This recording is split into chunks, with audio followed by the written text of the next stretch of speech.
Hello there and welcome. This is your host Fred and you're watching a new episode of the Magic Latte. In this episode I'm interviewing Markobi, who's very famous for his FISM act and world championship title. Without further ado, let's get into the episode. Please enjoy.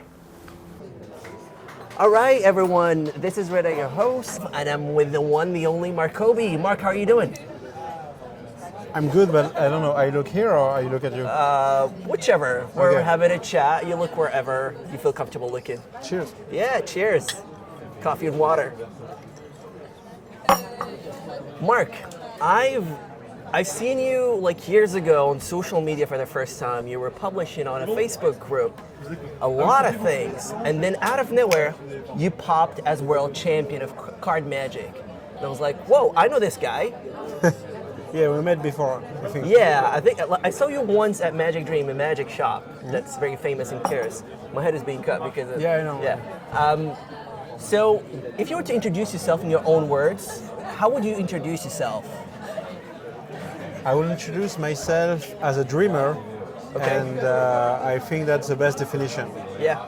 The main thing is that the result of this dream doesn't look like a dream. Yeah. Like if you look at my FISM act, which won the World Championship that you're Yes. talking about, we cannot necessarily directly feel which dreams went into that act. What I mean is, we cannot imagine what are the dreams that create an art form. Yeah. Une œuvre d'art. Yeah. Yep. But I'm a dreamer initially, and still now. Yeah. That's brilliant. That's the vibe you actually gave me. Like the first time that we had a chat, it was like a few months ago. And you're like, yeah, you seem like a dreamer and somebody who like goes for it. Who wants to like grasp something and not let go of it. You're world champion. After being crowned world champion, came back to France. You did France Got Talent, which I think is very inspiring too. They are applauding that. Yeah, exactly. I don't People know are if we applauding. hear it, but Probably. And yeah, you still do the thing on social media that you used to do back in the time, which I think is awe-inspiring because like it's not like okay, you're world champion, then you move on. You still give back to the community a lot, which is absolutely great. It's a question? No, you were looking in a weird way. Did you want to say something about it? No, I'm just hearing you. Yeah. What made you start Magic in the first place? What made you want to go also into card magic specifically? Because that's what you do most, even though that's not only what you do. I think that I don't really know. That's the thing. There is no. I can give you the natural reason why I like magic and why I do magic, but there is no reason why I said I want to do magic because of that. Okay. I did magic because of some reason that I can analyze now, but it's not like it was not consciously. And saying like no, my plan is to do magic. And for card magic, it was natural also.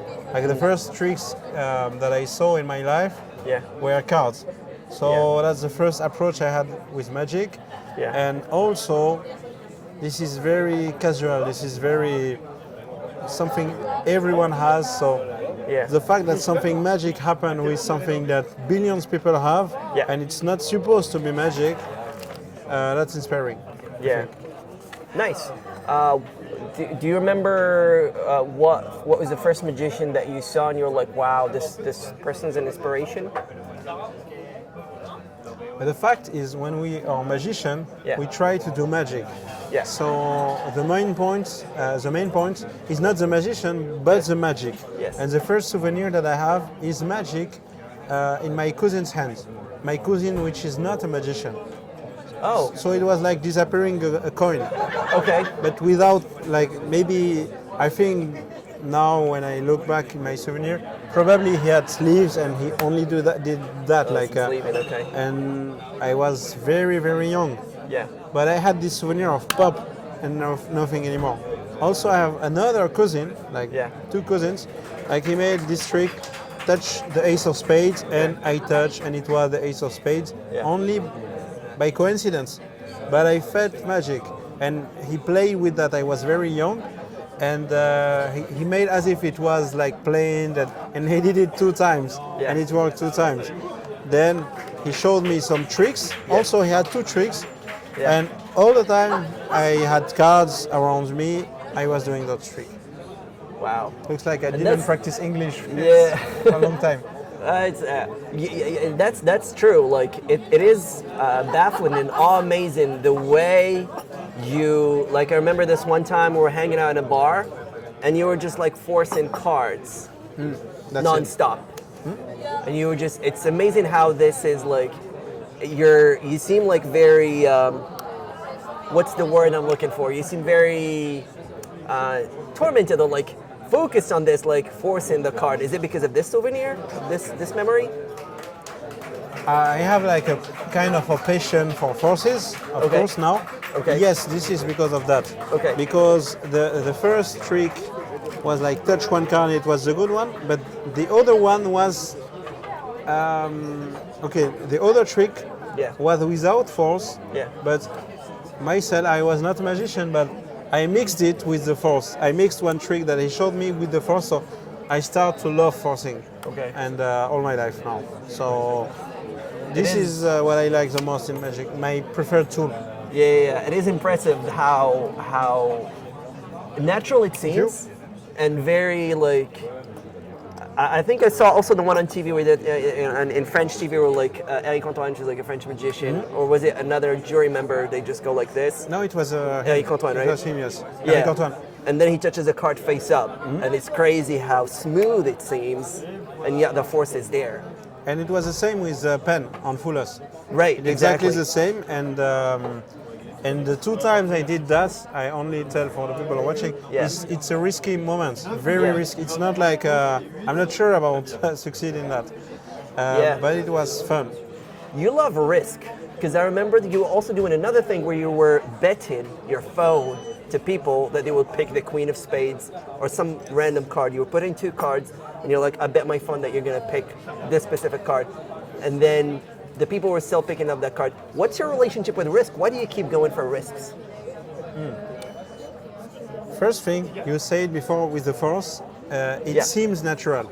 Yeah. But the fact is, and maybe it's something very deep into Magic, actually it doesn't seem natural. It is natural.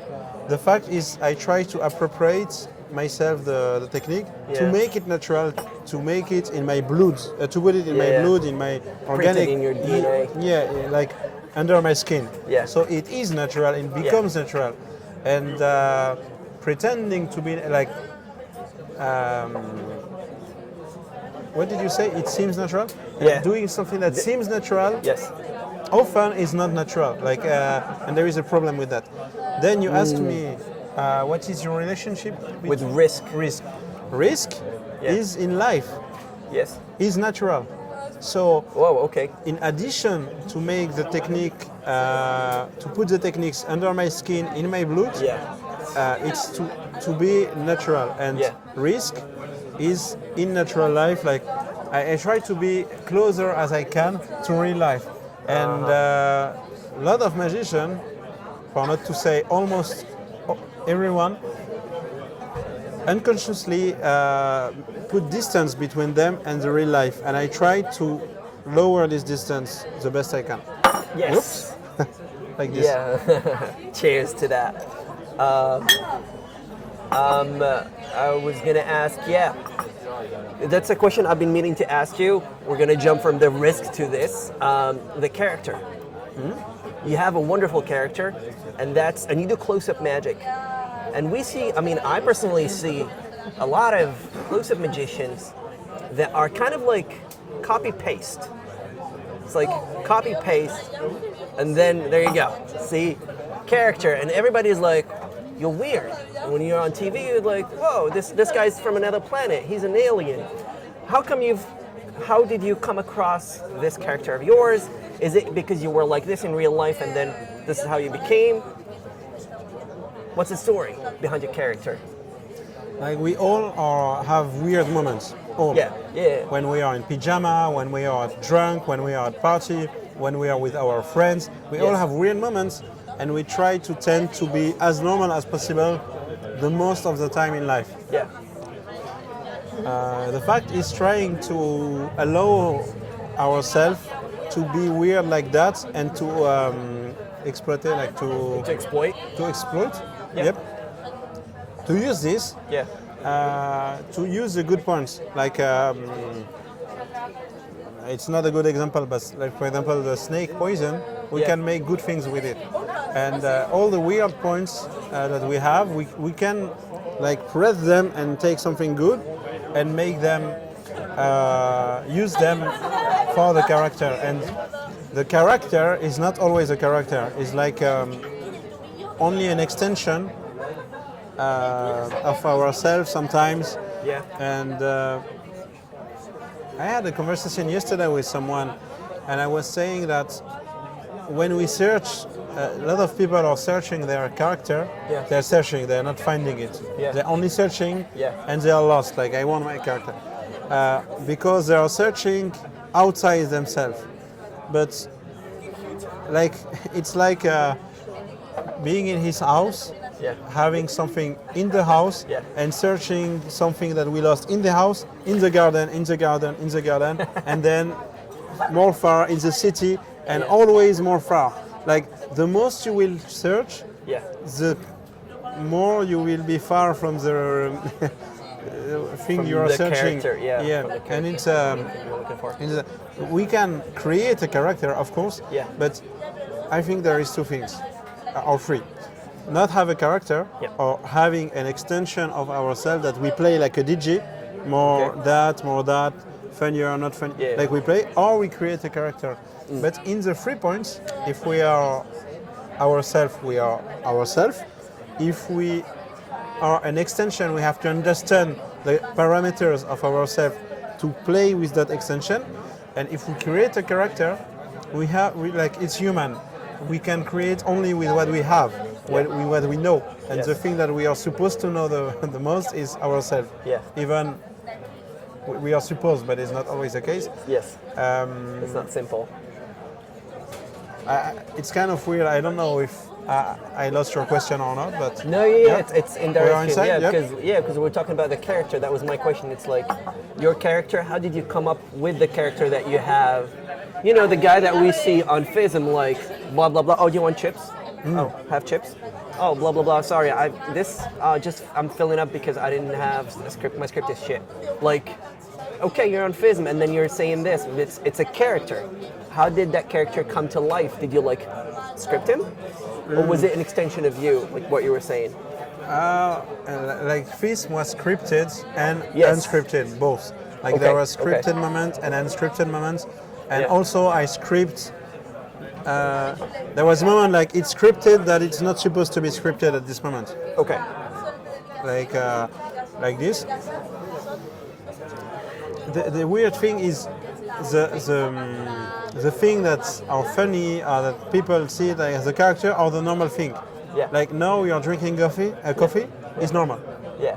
But if you are at an exam and you're taking your coffee, it becomes weird. It becomes weird.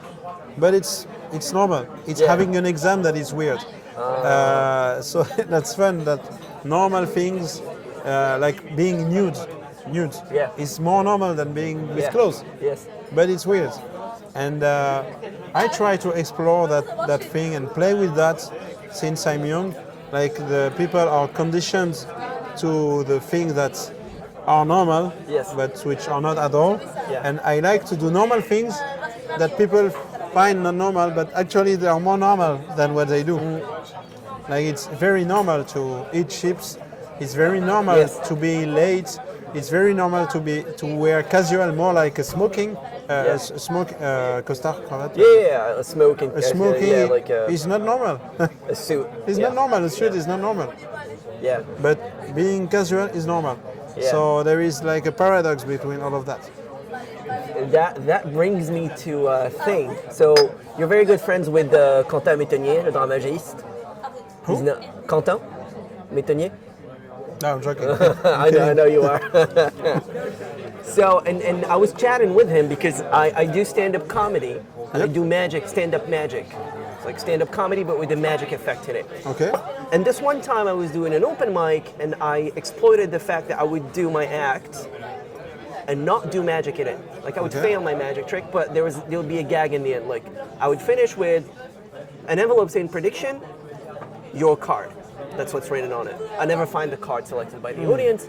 And then people came up to me and they were like, dude, this is great.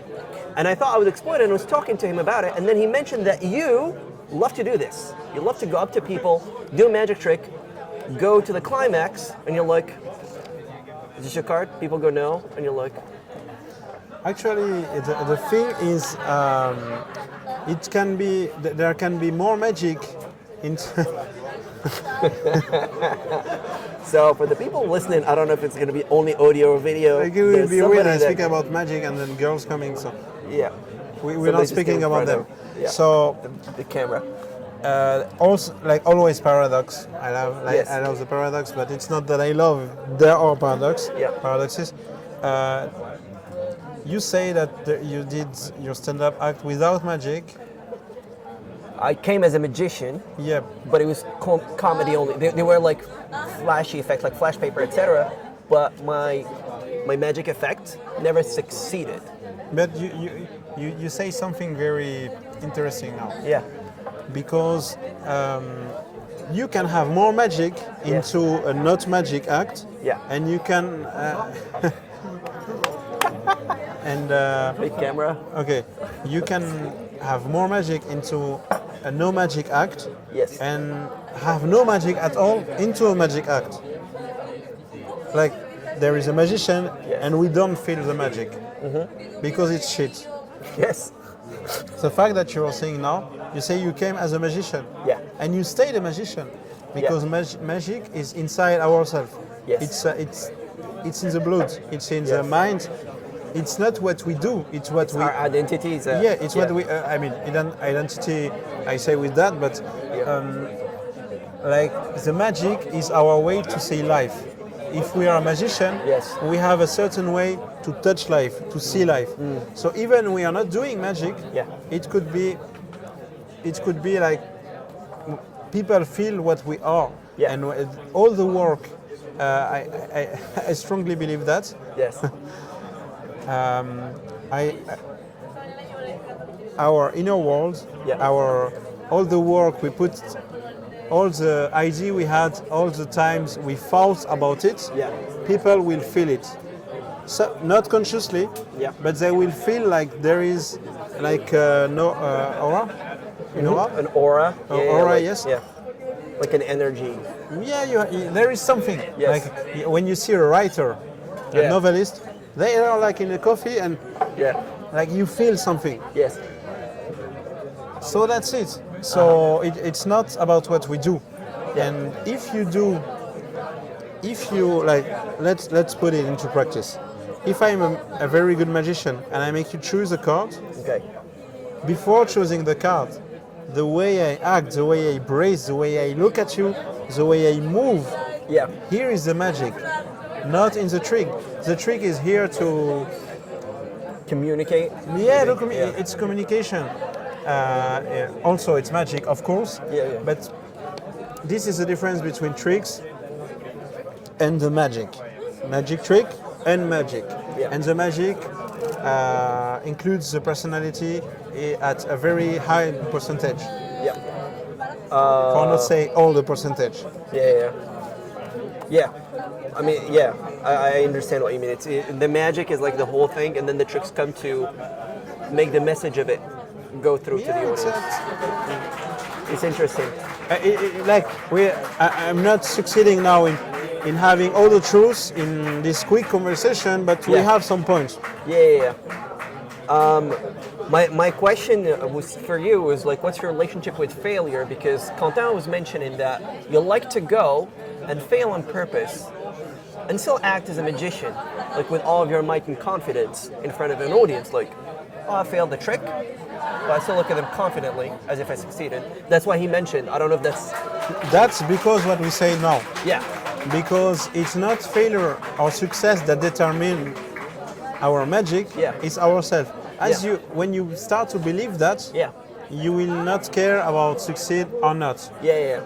Of course, if it's a TV show and you fail your trick and you doesn't have B plan, it's more complicated. But what I say is,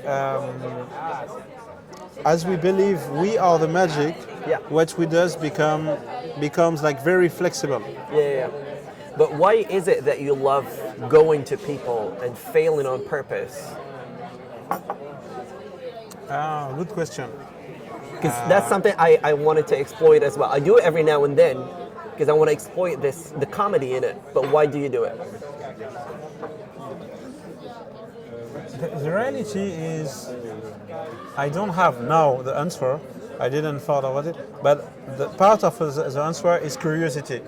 I like to explore, it's fun, and also it's like an ego exercise also. Okay. To see like there is this very usual for magicians to fail and then succeed. I like to do that also. Okay. But it's fun also to fail and never and just let it sink in. Yeah, but it's only for fun. It's for fun, for curiosity, for exploring. And also playing with the character, but I don't do always that. It's I like to play. I think this is the best answer and the more honest one. Yeah. I like to play. It's more of like a testing field. Testing. Nice. Like swimming into this world and different parameters and seeing what happens. Would you recommend people do it more often? That? Yeah, like going up to people and just try to fail and let the failure go through. I don't as think, an exercise, maybe. Now it's a surprise question. No, wait. All the questions were surprise, but I don't think I will recommend it. Why? Yes. Because I will recommend it to someone that when he hear it, he say, I want to try it. But this is only my personality. Maybe other will like it. But if someone hear that and doesn't want to try it, I don't recommend. Okay. I let people feeling. I trust people trust themselves. Doing what they want only. Yeah. Cool. I want to get back to the magic trick expression. But maybe only one time, yes. Yeah. I can recommend to do only one time, only to see. Only to see, yeah. Yeah, just one time. You ask me, do I recommend to do it? Not often. Yeah. I don't recommend. But going up to strangers. I recommend if you like, but only to test, yes. Yeah. Yeah, it could be good.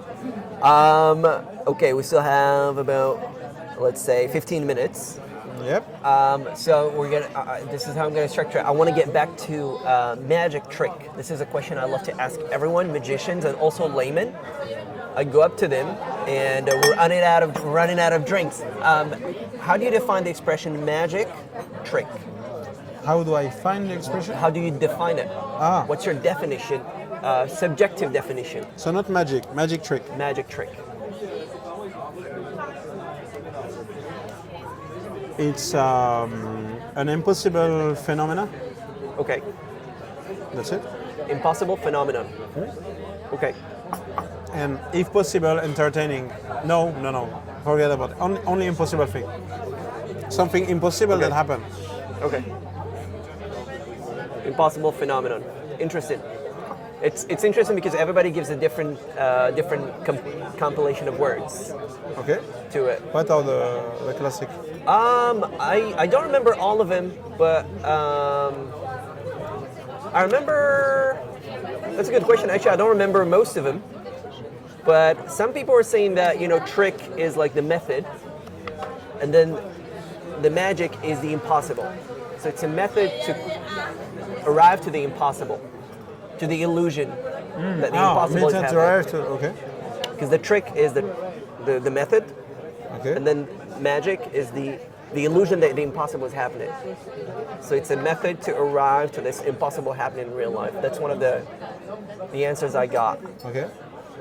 When I found the most interesting one before, and it's my definition is leaning towards that one. Okay, it's like the same. Yeah. Okay. But yeah, that's the only one that comes to my mind. Like the impossible ID is in what you said and what I said. Yeah. Something impossible. Impossible phenomenon, which I like the word that you added the word phenomenon. Yep. I don't know. Which makes me think a lot. Is it correct?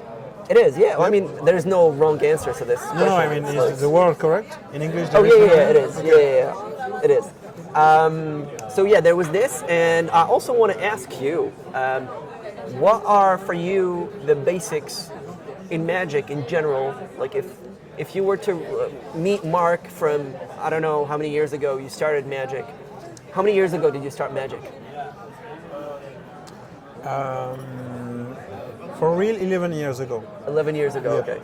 But then you came across it like way before, and then 11 years ago you decided. I discovered like the first trick. I was not a magician. I was 7. Yeah. Like long time ago. Like 23 years ago. Yeah. But the real beginning is like 11 years ago. So if you were to meet Mark from 11 years ago, what would you recommend Mark uses as basics? Like, I don't know, like techniques he should work on, or books he should read, or DVDs, or I don't know, whatever.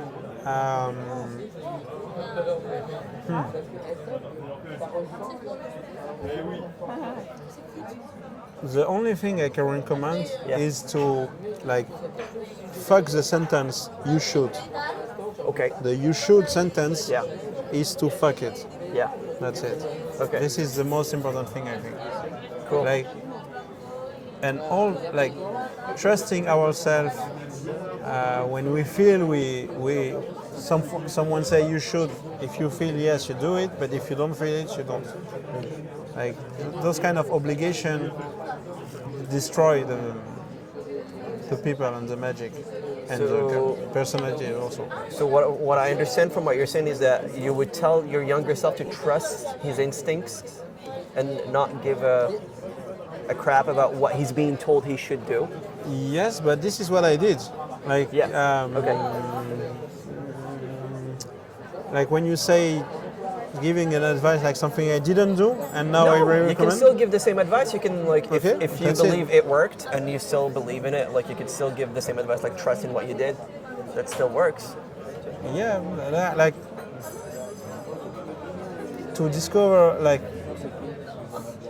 the experience give answers. Yeah. And yes, maybe something. Yeah. But it's always the same. Like if I say that to a beginner, he will not hear it. But there is no truth. There is no good path. There is no right path. There is not. I don't speak about the past. I speak about. There is no right way. There is no. It's not because this famous guy say this that it's true. It's not because this is a big magician that say you have to hold it like this. That you have to hold it like this. Like having a filter against absolute things. There is no absolute. Maybe this is that. There is no absolute things. Nice. I love it. It's amazing. Side note, if I'm doing this project today, it's partly because you were very inspiring through your Facebook posts. You were a hard worker. You were posting every day or every second or every week or every month. I don't remember how often you were posting on that Facebook group. I don't know. But very often, you were like, oh, I just got this idea. It lasts like 30 seconds and then you drop it and I'm like, what is this guy doing? And then, the fact that you kept doing it is what is inspiring me today to I'm like, we have to share. What? So, you're welcome, but also thank you, because the fact that you've been doing that in the past has been inspiring for me. So I've been meaning to say that to you. We just went for a triple, fifth, 610 fist bumps. There you go. And last one. Let's freaking go. My question to you is, what inspires you to give to other magicians, to the community, to magic in general? I don't know. I don't really know. Okay. It's like having children. I don't have for the moment, but you feel that you need to have, and you feel that if you don't, like some people have children before knowing the reason, but their instinct goes into like, if we don't do that, we will be too old. Yeah. And there is something in magic that if you have something very, very personal, Yes. if you don't share it, it will disappear. True. And like, if I don't share what I work, Yeah. there is no other me. Yeah. There is no other, like some of other. There is no to Mario Lopez. There is no to Leonard Green. There is, like, each one of these guys can give something that will be useful for all the community. Yes. All the community worldwide. Yes. And if you don't, disappear. Yes. So I think it's very sad to let it go. And I don't know, like maybe you die, maybe you become crazy. So we have to do it, not very fast, but if we can do it, let's do it. Yes. Maybe there are other reasons, but this is kind of, I will not say, comment on dit un devoir? Duty. A duty? Duty, yeah. I don't say we need to do it, we're obligated to do it. We don't owe the society that. Yeah, yeah. But I feel kind of a duty. Yeah. I feel it. I don't know. Nice. I feel it. I respect that and I love that. I have a few questions. I want to go towards the FISM bit. What's happened? How do you feel? Did you feel any different before and after FISM? What's different about it? What's different about your life? Basically, everything has changed. Wow. Okay. Yes, everything. But like, there is two main things that change. The two best things I had after FISM. The first thing is I got the trophy. Yes. And the second thing is I'm here with fucking you. Yeah. That's True. the best thing True. I had. No, for real. Like the career changed. Yeah. My way to see. It will be very hard to answer fast, but my way to look at all the things has changed, and my way to travel life, and also my job has changed. How did your job change? Basically, going out of France. Okay. Going in other countries, I was not doing it before. Oh, okay. Doing in English, now. Yeah. I will not speak in English with you now. Before doing FISM, your English was not. No, I was not performing or doing any interview in English. You had to practice your English for your FISM act? No, I just let it. Yes. You were natural. Okay. Yes, but not like it was not like I had zero and. Yeah. I have like kind of blackout. What was the question? What changes yes. in your life after FISM, before and after? You were the trophy. Everything changed. Yeah, like, I don't know how to answer, but everything changed. Yeah. Everything, but kind of a door of destiny like open. Yeah. And here, this is this direction. It was what I found. This is a very subjective question that I have is after going through FISM, first of all, and then also after being crowned world champion of card magic, which is, there's many card magicians. I'm a card magician. There's a shit ton of us. Did your perspective of magic or of life change because of that, of this adventure? Yeah, this is what I told to you just. Yeah, so that was, yeah. A lot of things changed. But your perspective, like as a magician, like of yeah, a lot. What changed in your perspective of magic is what I'm interested in. Like, regardless of the professional side of it. I will not say a lot. Okay. Because I stay like prudent. Yeah, vigilant and yeah. Vigilant, yes. But I will say that I realized how much we are like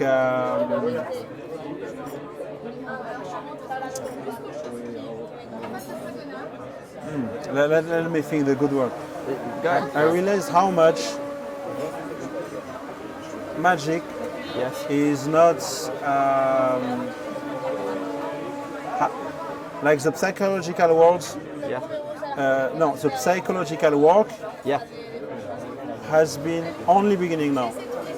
This is what I feel. The psychological work has only been beginning now, like after the FISM for you. No, in the magic worldwide. Yes. Like I felt like during centuries Yes. we focused on tricks and little bit of theory. Oh. But the deep philosophical, the deep psychology, the deep things about magic, Yeah.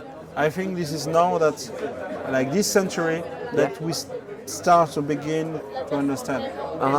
Can you elaborate more on that? Like, what would be the difference between, I don't know, Harry Houdini's success versus David Copperfield's success? Like, what's different between, because it was like 100 years between the two. So you're saying during Houdini's era, it was more about the tricks, and now during Copperfield's era, it's more about the magic? No, not really. Let me say it differently. You see Olympic athletes? Yeah. Olympic athletes. Yeah. They has been very good last centuries, like very, very good. Yes.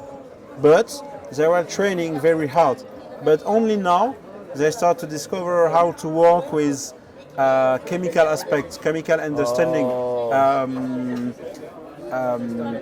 To have a paper with this amount of this amount of sugar, this amount of this, Yes. what we eat, how we sleep, having analysis, Yeah. physical analysis, Yeah. doing, I don't have the words in English, but all the scientific parts yeah. of the analysis. Yep. Maybe it's better to say like this. Yep. Before the sport was very practical, and now there is a scientific approach to have better performance and to understand better what it is. Yep. Let's say, for example, the psychological, like before there was no psychological approach Yes. to competition Yep. in anything. Now there are athletes are followed. Psychological for the competitors in magic, you mean?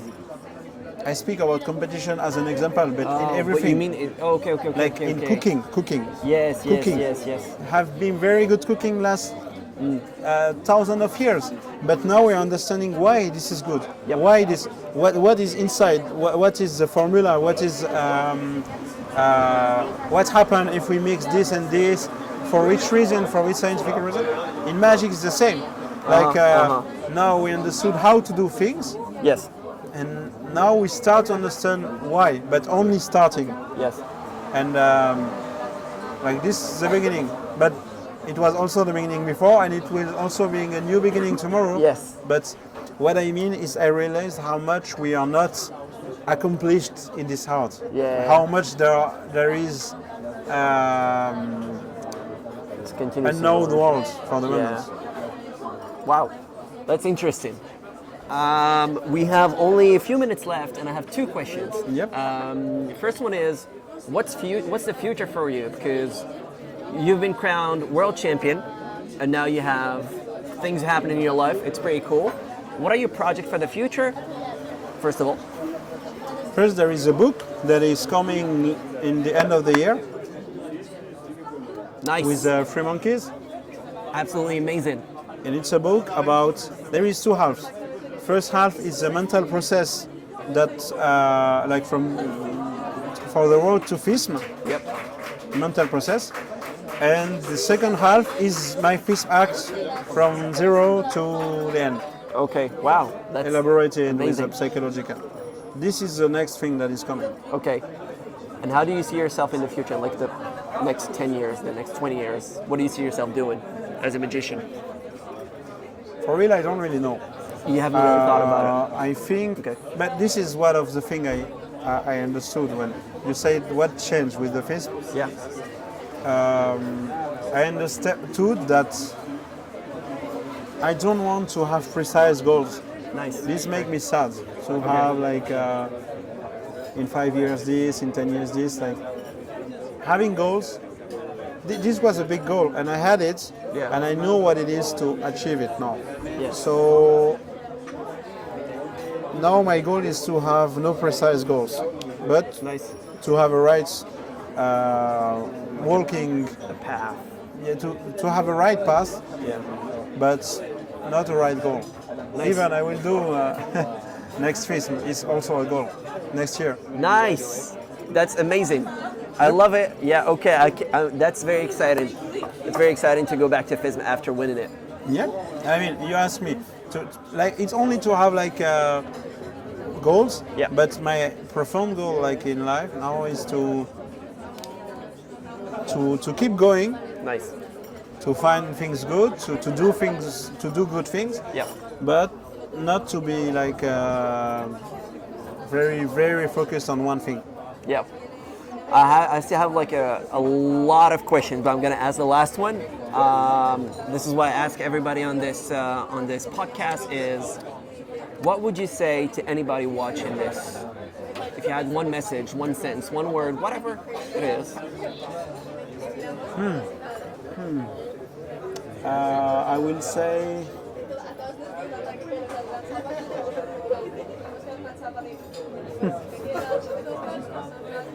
I will not say anything. Hello. Exactement, ouais. Salut. I will say. I will not say anything. You will not say anything. Yes. Oh my God.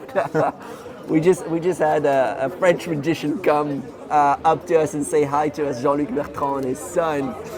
And that was a misdirection, and now Yeah, there is totally. nothing coming out of it. Okay, you won't say anything. Well, that's actually a brilliant way. That's food for thought. Not Yeah. saying anything is also a good thing to say. Well, I said before in the interview that Yeah. don't think because this guy say this is Yes. so. This is part of the answer. Don't think because Markobi said don't say anything. That's weird. No, it's a joke. No, but I like it. I like it. Not saying anything because nothing is absolute.